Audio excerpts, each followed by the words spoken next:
Hi yogis, welcome to the beginning of a series of practices that are going to build upper body strength. Long story short, I broke my wrist about 7 months ago, ended up having a plate put in it, couldn't get my mobility back, so I think about 2.5 weeks ago I had the plate removed. That didn't really go according to plan, it wasn't as straightforward as I thought. And so now I'm beginning my journey to building the mobility back in my wrists, and then the strength all the way through the arms and shoulders, and hopefully in the not too distant future back to some arm balances and lots of other stuff that I've really missed. And I notice in my classes that there's quite a few people who struggle with wrist sensitivity and strength, lack of strength in the wrist. So I thought, well, this is a great practice really to share with everybody. So this is the first one, so we're going to start slowly, just starting to bring some mobility and some strength back into the wrist. So we're going to begin lying down on our backs. So you will need something like one of these bricks. It can be a stack of books probably won't work that well, but if you've maybe got a piece of wood, a block of wood, or anything like that that's around about that shape. So to begin with, you're just going to lie down on your back, just position yourself on your mat, bring your feet nice and wide and let your knees gently knock together. You can have your arms out by your sides, or you can have one hand on your heart, one hand over your belly. And just take a few deep breaths in and out. Let yourself get a little bit more relaxed.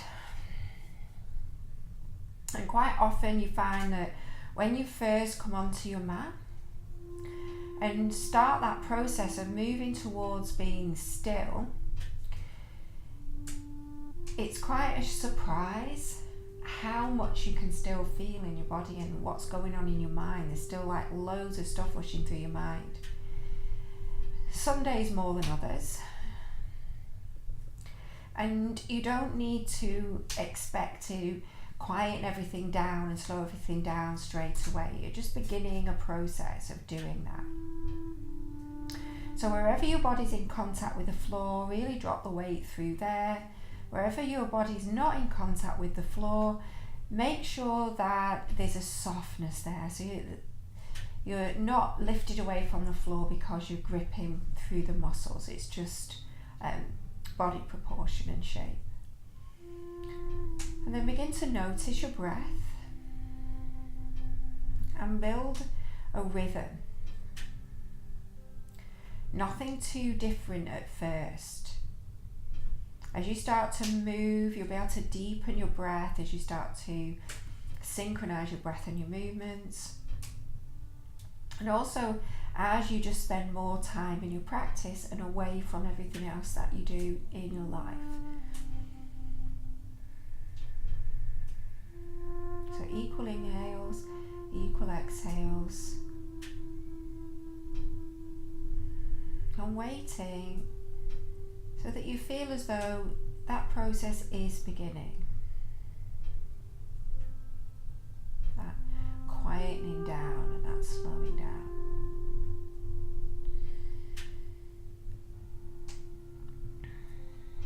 And you can stay a little bit longer and pause the video, or you're going to heel toe your feet so that they're hip width apart, and take your arms over the crown of your head.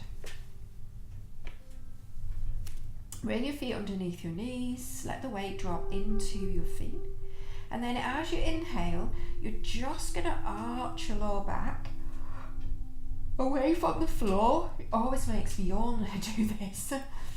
And really stretch your arms back. So you're going to arch, arch, arch. And then as you exhale, pull your knees in towards your chest. Let your feet descend back down. Inhale, arch your spine, or your lower spine, your lumbar spine. Reach your fingers back. Exhale, press your lower back into the floor. Draw your knees in towards your chest. Couple more times. Pulling your knees in.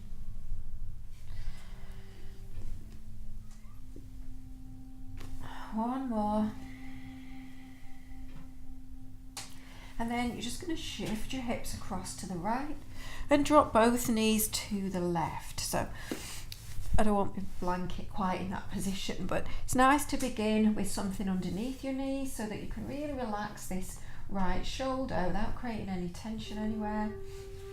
And then you can stay propping up your knee, or after a couple of breaths, it might be that you've relaxed enough to create a little bit of space, still there, to drop into with your legs.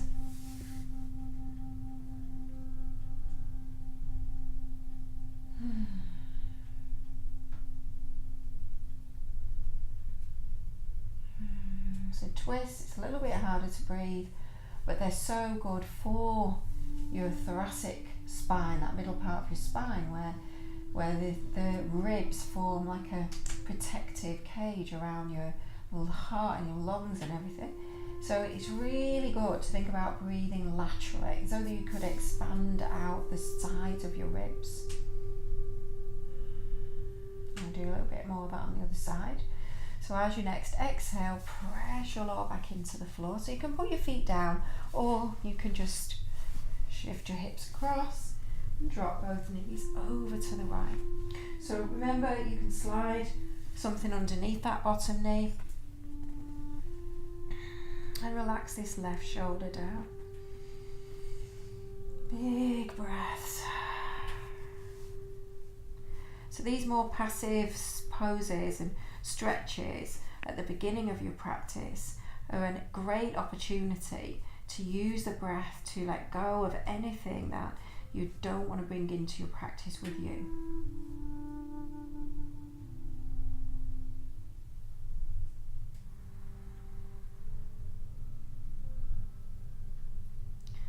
And then big breath in, and as you exhale, push with your elbows, pull your lower back down towards the floor. Just get yourself back into the middle of your mat. You're going to hold on to either the front of your shins or the back of your thighs, and just squeeze your thighs in. And then if you've no disc issues or neck issues, you can just rock forwards and back on your spine. If you have, just rock side to side and then bring yourself up to a seat. And then from here, you're just going to flip your legs around and come onto all fours. So from your all fours position, if you've got sensitive wrists, since I hurt my wrist, I position my knees with my hips over my knees, and you can have your toes curled under to stretch into the arches of your feet, stimulate your digestion. And then I like to start slowly lowering my fingers down first, so that I'm stretching out my fingers, so that I'm creating more room as I lower my wrist down towards the floor. So I spend a little bit of time here, and then slowly start to take my wrist down. And as I take the wrist down, I'm going to start gripping the floor with the pads of my fingers, and that's going to take some of the weight away from the wrist. And also I'm going to hook my arms in towards one another and roll the weight slightly towards the inside edges of my hands. So that's your index finger and your thumb side of your hands. And then from here, so you should be set up now with your hands. And as you inhale, lift your sit bones, lift your chest, lift your gaze. And as you exhale, push the floor away. So this is a little bit of strengthening work, pushing the floor away as you round your spine. And then inhale and exhale, round it. So we're going to do one more. Inhale and exhale. And then from there, I'm just going to rock forwards and back a little bit. So this is working into the mobility. And this is where, sort of for me, this is where the issues were and still are, in fact, is to bring my shoulders over my wrists and maybe even a little bit in front of my wrists.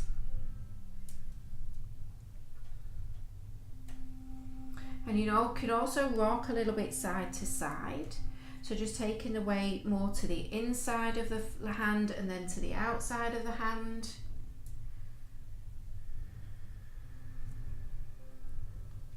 And then untuck your toes, sit back on your heels or any seated position that's comfortable for you, and shake out your wrists as if you're like shaking water off your hands. And then open your fists out, or open your fingers out and then make fists. And this is a really good way just to release the wrist.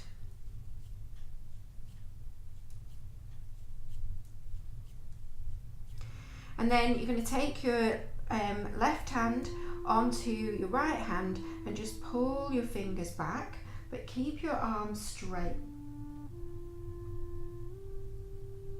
And then turn your hand the other way, so your palms facing away from you through the heel of your hand, and then see if you can catch your thumb in and pull those fingers back.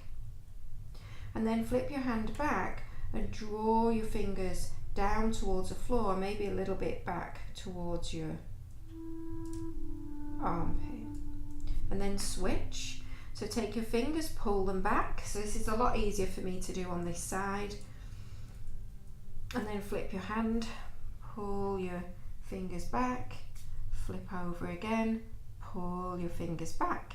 And then from here, you're going to come back onto all fours. So again, start on your fingertips, come down to your third knuckle, and then all the way down onto your wrist. And this time we're going to do some hip circles. So this is good for opening up your hips, but also you're starting to build that upper body strength by coming a little bit forwards over your wrists. And you can make those circles smaller so you don't come as far forwards, or you can make them a lot bigger. And then start to go in the opposite direction.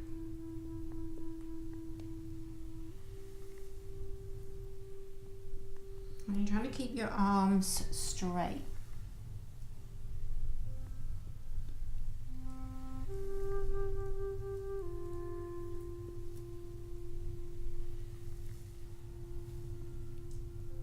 And then from here, bring your knees together, slide back into child's pose, take your hands back behind you in the air, and again just shake out your wrists and then just do some wrist circles.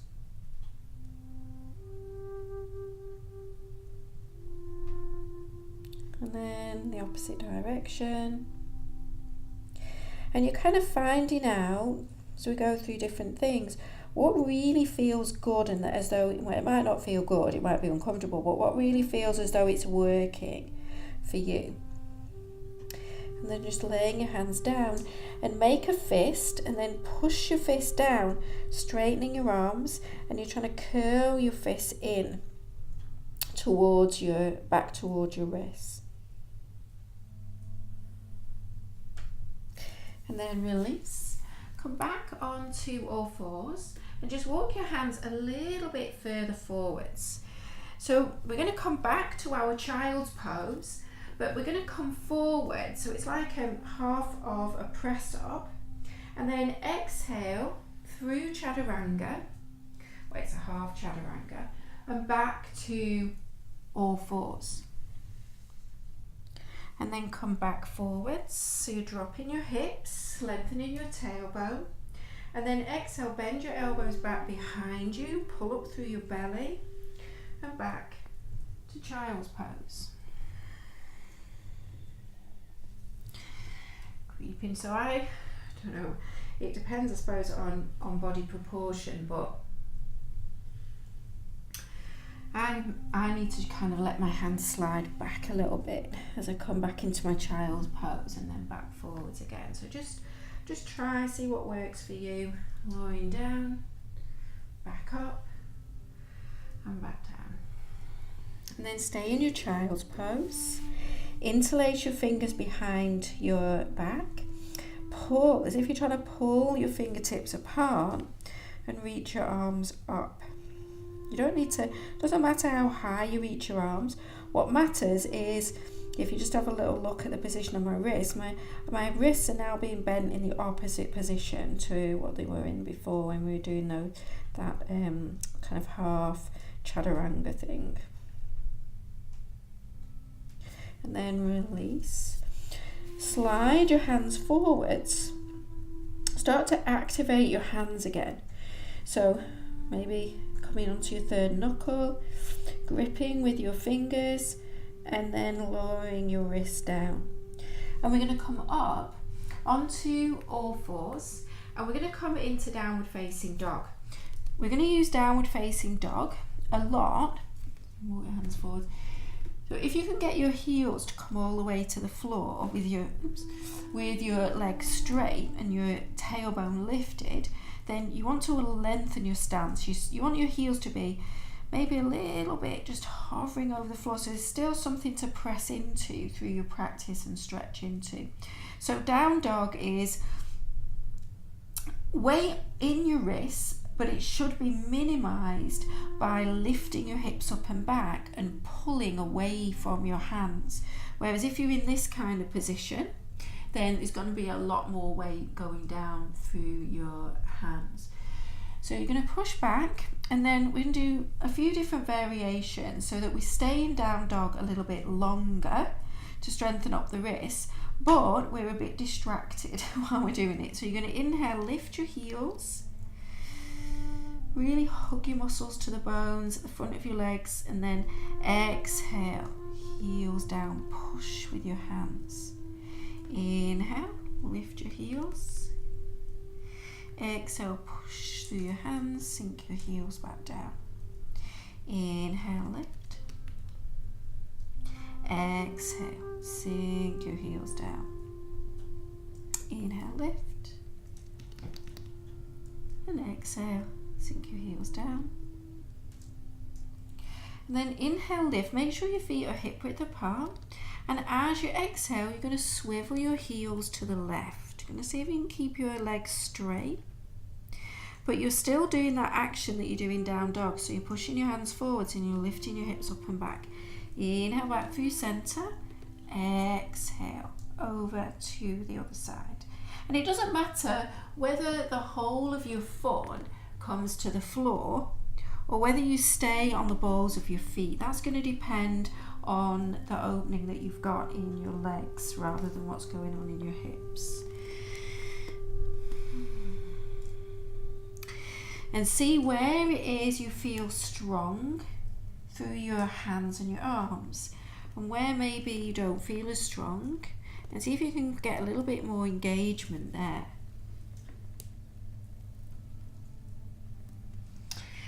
And then from here, you're going to start to walk your hands back to your feet. So you're pushing again, slow walk back. And again, you can bend your knees when you get your arms sorted out. And again, you're going to pull. So if you're trying to pull your fingertips apart and really squeeze your shoulder blades together. And then it's up to you whether you straighten your legs a little bit more or not. This is not really about the legs. We've done plenty of stuff with the legs in our standing balance series. We won't neglect them, but this is more about the upper body.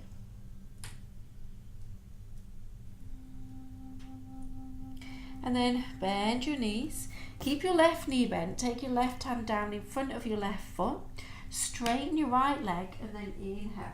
Reach your right arm up. So you're pressing your chest forwards. You're pushing down into your left hand and reaching your right arm away from your left arm. And then bend both knees. Come back down. And then keep your right knee bent. Straighten your left leg. Push into your right hand. Pick up your left arm. So pushing down through that hand, skinning your chest open, but you're not looking back, you're looking to the side and pushing the crown of your head as though you're trying to do a headstand in the crown of your head. And then slowly lower back down, come up onto the pads of your fingers and pull your fingers and your thumbs towards one another. You can fold in a little bit more, you can straighten your legs, but this is about releasing the wrists again, pulling and strengthening your fingers as well.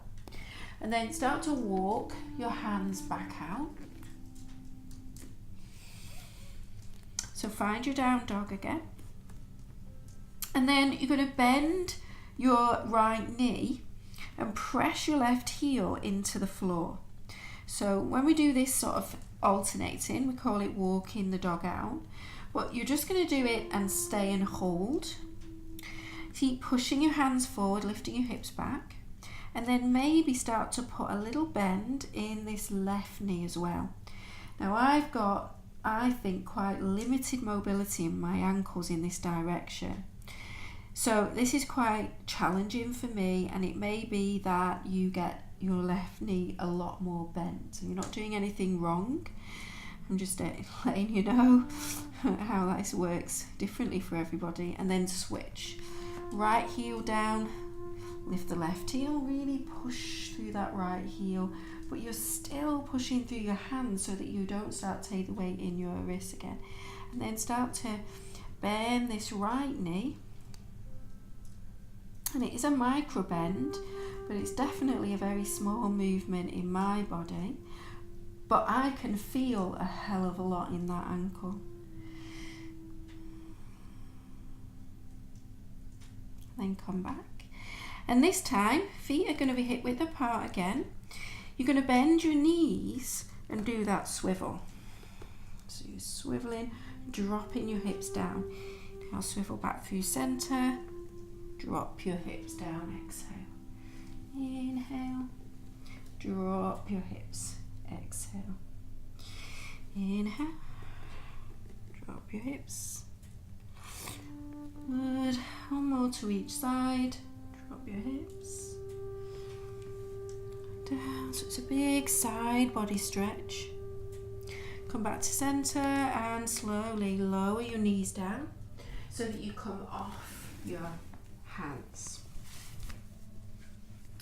So sit back on your heels or any comfortable seated position that you can take, and again, shaking out your wrists.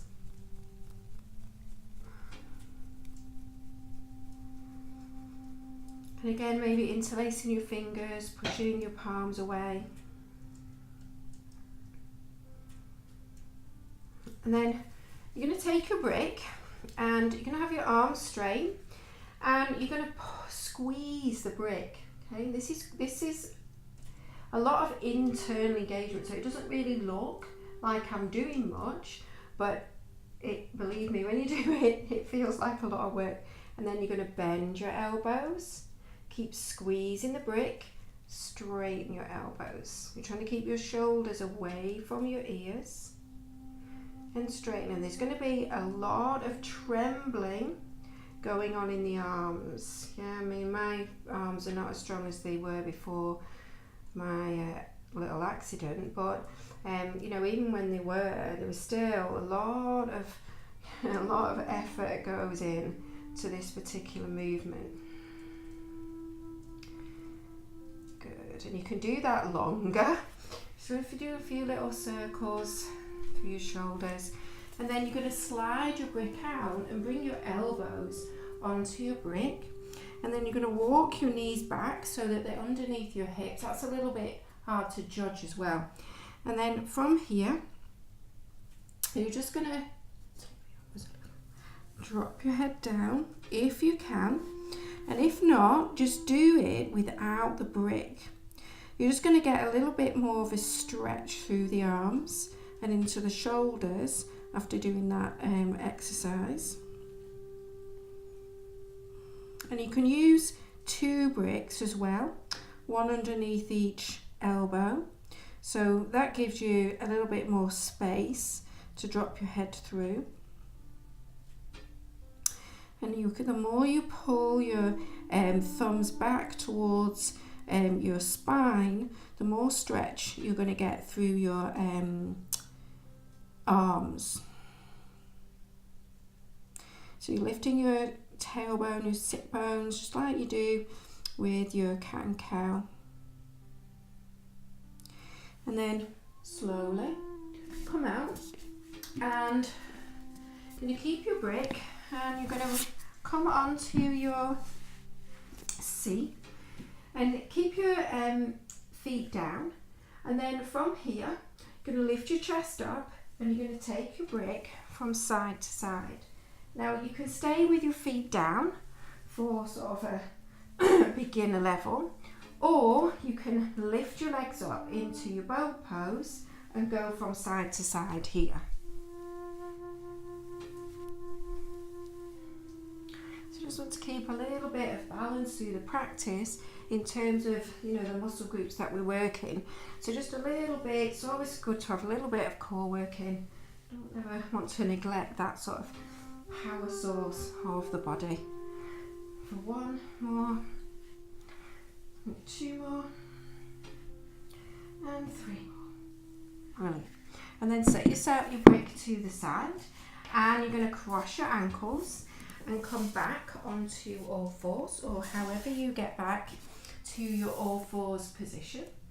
And then from here, stacking your wrists back underneath your shoulders, knees underneath your hips, and then just a couple of rounds of cat and cow again. So you're going to inhale, lift your sit bones, lift your chest, lift your gaze. Exhale, push the floor away, round your spine, tuck your chin. 2 more, inhale. So don't forget about that alignment through your hands. You're trying to grip with the pads of your fingers. Take the weight a little bit more to the inner edges of your hands. And then you're going to walk your hands a little bit further forwards, and you're going to lift up to downward facing dog. And then in your downward facing dog, just going to do some little presses back with your chest. So this is really nice to warm up the shoulders, and you're practicing pushing forwards with your hands. So it's a really nice stretch. And we're going to turn that into like a cat and cow in down dog. So you're going to inhale, lift your tailbone, lift your chest. Exhale, round your spine, pull your ribs down, tuck your chin. Inhale, exhale, inhale, and exhale. And then stand into your left foot, and you're going to inhale, lift your right leg up. Now keep pushing back. So now all the weight's going to come into this left side. See if you can keep the weight even and equal through your hands. And then slowly lower your right foot down. And inhale, lift your left leg up. Slowly lower your left leg down. Inhale, lift your right leg up. And then pause here. And you're just going to bend your elbows out to the sides and wrap your arms back underneath. I've got my feet together for this one. Bend your elbows out to the sides and wrap your arms underneath. Elbows out to the sides, wrap your arms underneath. 2 more, elbows out, wrap your arms underneath. Elbows out and wrap your arms underneath. And then again, inhale, lift your heels up, slowly lower your knees down to the floor and come off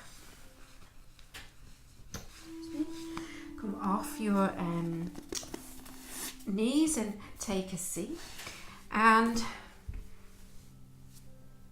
just going to do a few little stretches for the legs. So stretching your legs out, you can sit yourself up on a brick and a blanket.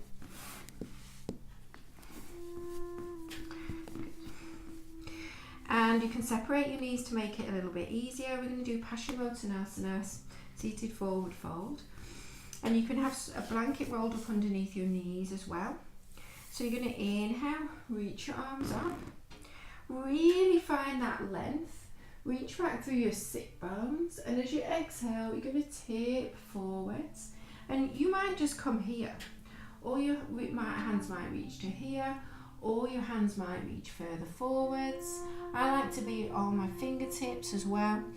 And then each time you inhale, you're going to pull your fingers or your hands back towards your thumbs, and then you're going to pull back through your hands. And can you see how that lengthens my spine, no matter what position, depth I'm in the stretch. And then as I exhale, I'm just going to use my core to draw me down over my legs, and then I can walk my hands forwards a little bit, and then again I'm going to pull back my hands and find some extra length if I can, and then exhale again, fold forwards. But you're probably not, or some of you may be down there, which is really great. It took me absolutely years to be able to come down to that level. But no matter where you are, you're still doing the same thing. You're pulling with your hands, drawing your chest forwards, and then as you exhale, use your core, engage the front of your body and sink down. Keep your hands a little bit further forwards, do the same thing. And you're going to go to where your edge is, so whatever your depth is. So you definitely still feel a stretch, but you're not creating tension. And then we're going to stay here for maybe 4 or 5 breaths.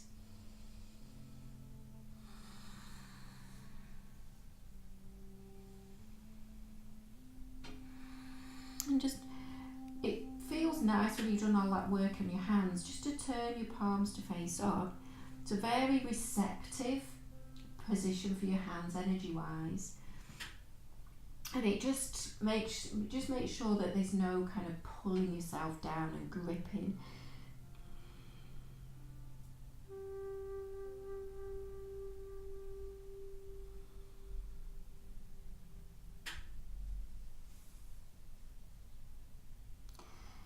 Maybe another 2 breaths.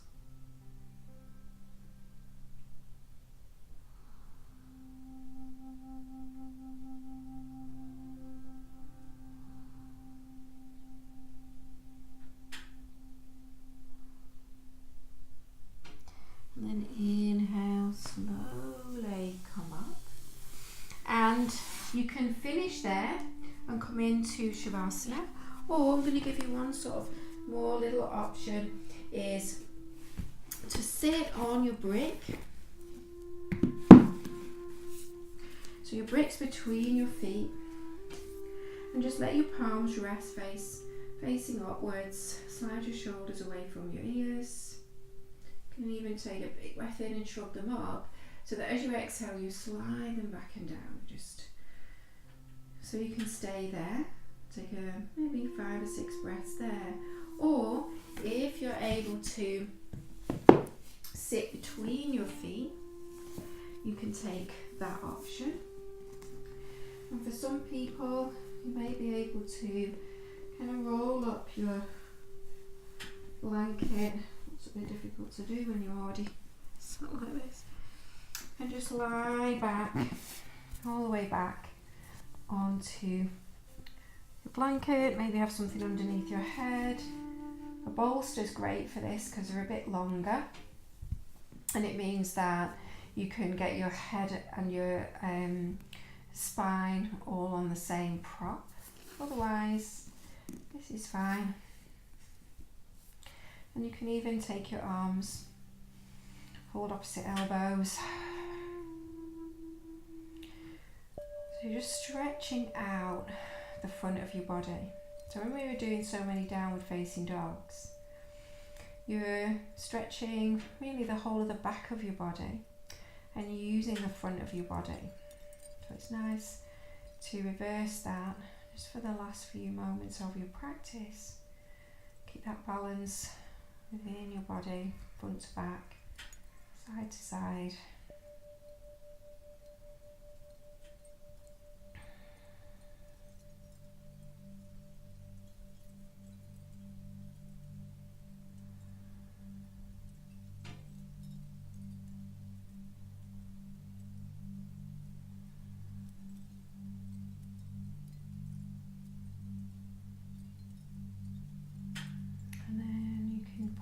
pause the video, you can stay longer, or you can release.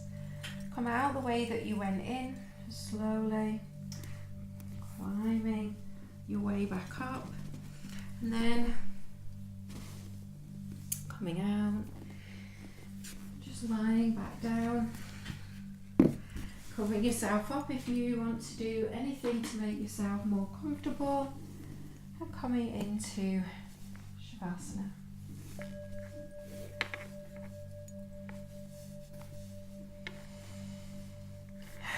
So get any fidgets out of your body, and like you did at the beginning, feel where your body's connected to the floor. Drop even deeper into those places, and then feel where your body's not in contact with the floor. That might be like behind your knees, your lower back, the back of your neck. And what can you do to relax there as well? Make sure there's no gripping, you're not holding yourself away from the floor. You can maybe roll your head from one shoulder to the other.